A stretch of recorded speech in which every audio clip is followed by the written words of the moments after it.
I wanted to be different. I wanted to be unique. I wanted my channel to reflect my whole life.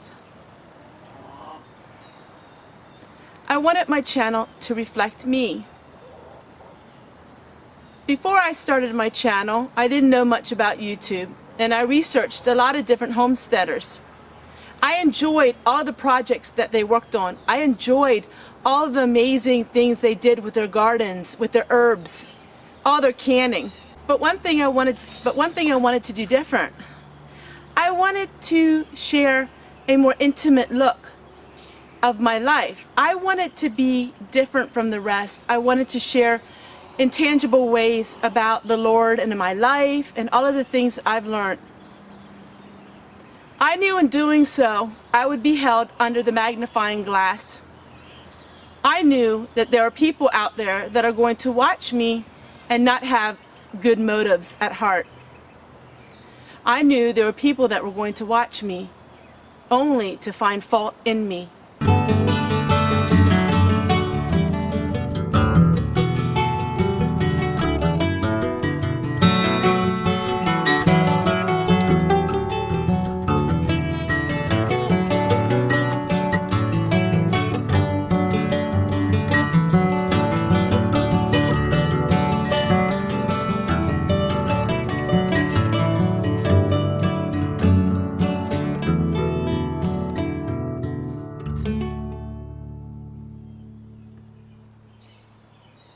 I've had people talk about the way I look and the way I dress and talk about the food that I make.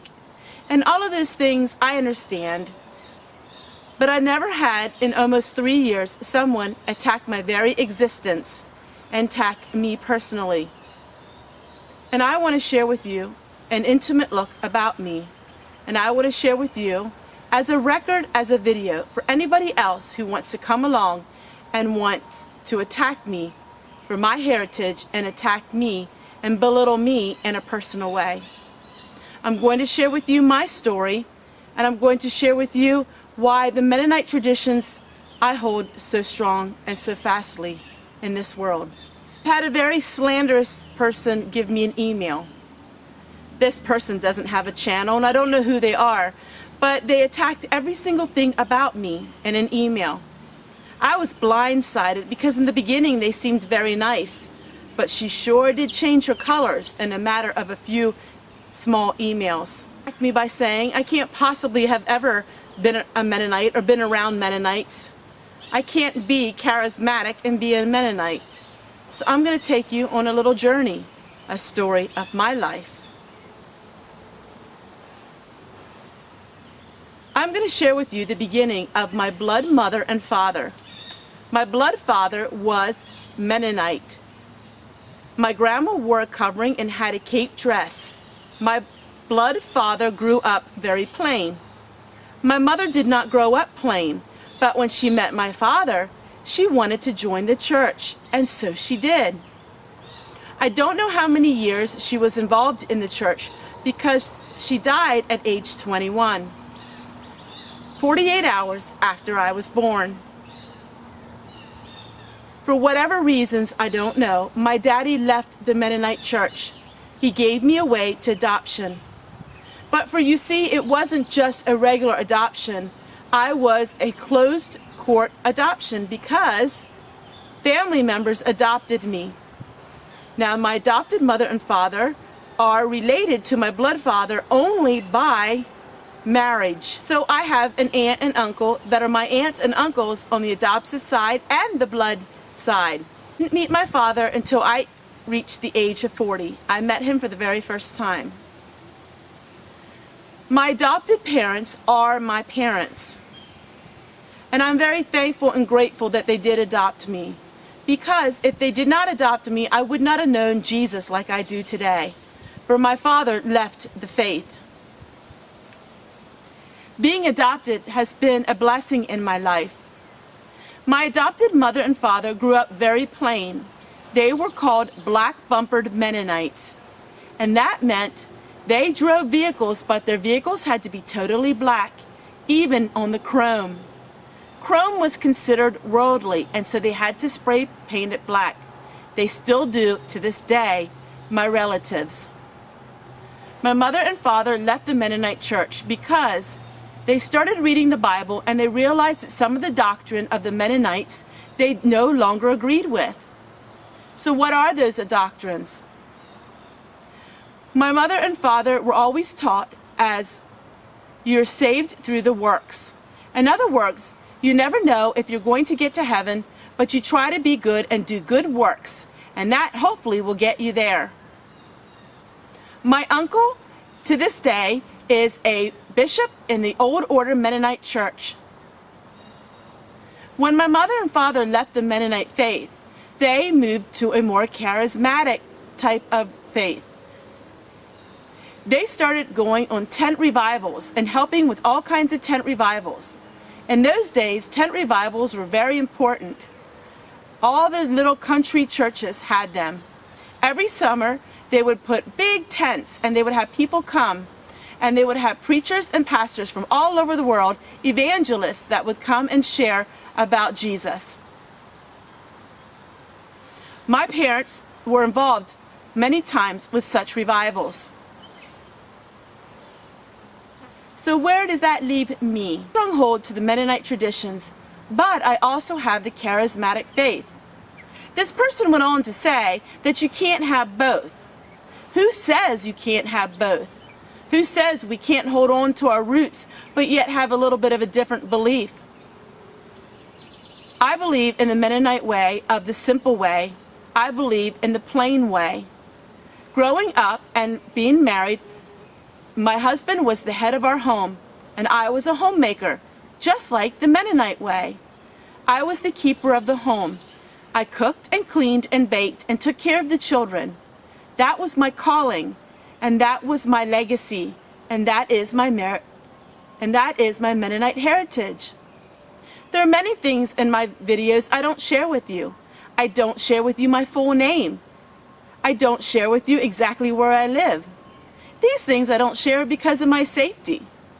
But I have the plain Mennonite dialect. Many people look at me and say, please change your words and change your dialect. We can't understand you. A lot of people have mocked me for the way I speak, saying that I am simple-minded and uneducated. Just because we talk different than what you're used to does not make us any less important or any less educated. This is my heritage. I was born and raised in Lancaster County, Pennsylvania. And this is our dialect, the Pennsylvania Dutch. I embrace my heritage and I embrace everything that is plain. But I do believe in the more the charismatic way. I believe in healing, and I believe in all of these things which some of the Old Order Mennonites don't believe in. I am an open book. I am completely honest. I've spent hundreds of hours. Every day you come into my home with over 1,000 videos. I share with you an intimate look of my life. I talk about my bandana and how it's not for religious reasons, but yet it does have some of my heritage. You're put under a microscope for the world to see. Some people will have ideas of you, maybe mostly from jealousy, things in their own life that they don't like, so they want to point out other things in other people's lives. I've learned these lessons. I started my YouTube channel because my family encouraged me to do so. My son and my daughters and my husband support me 100%.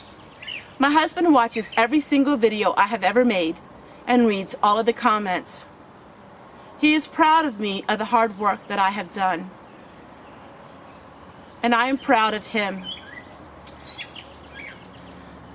His heritage is just about exactly like mine. These are our birthrights. These are the way we were born and raised. This is the way I am. Make a choice in life. We can choose to be bitter or be better. We can choose to take life's lessons and take them and run with them and make them better in our lives. Every person has a part of their heritage that's living deep inside them. the way they look, the way they talk, the way they dress, the way they live, all is some of their roots that are deep inside their souls. We hold on to our traditions. We hold on to our values. That doesn't mean that we hold on to every single one of them, but parts and pieces. That's what makes us unique, because we don't hold on to all of the values and traditions of our ancestors. Doesn't mean that we don't hold any of them.